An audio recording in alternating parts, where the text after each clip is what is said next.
وَلَا تُطِعْ مَنْ أَغْفَلْنَا قَلْبَهُ عَنْ ذِكْرِنَا وَاتَّبَعَ هَوَاهُ, and follows his or her own internal suggestions and preferences and priorities and drives and likes and dislikes and opinions and ideas and so on. And that's the most dangerous thing.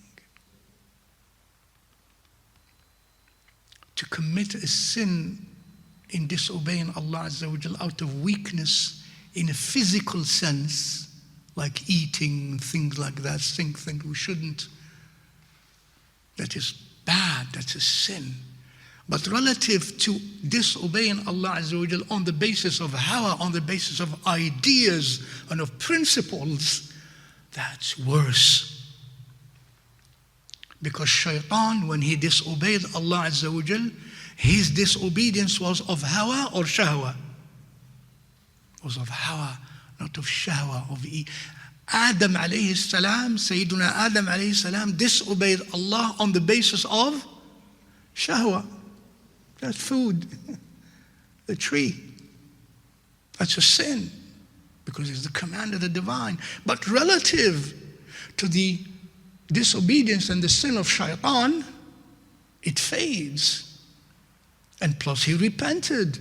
And shaitan did not repent because also when we violate the norms of the divine through hawa, when we have hawa, hawa usually tells you, you are right.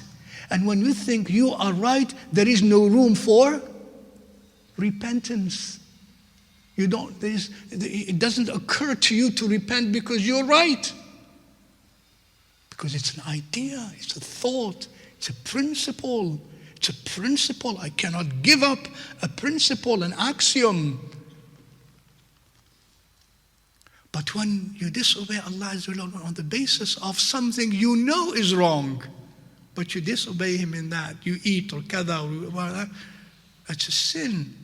But it is, you are open. You know you have done wrong, so you're open to seek forgiveness and to repent. But hawa is more dangerous also because it is an obstacle against Tawba. Wal-'iyadhu billah. Very, very dangerous. And shaitan argued rationally. He said, how could I lay myself prostrate to something you created from clay and you created me from fire? So he reasoned, it's an idea, it's a thought, it's a mental construct that he was defending and he was arguing for.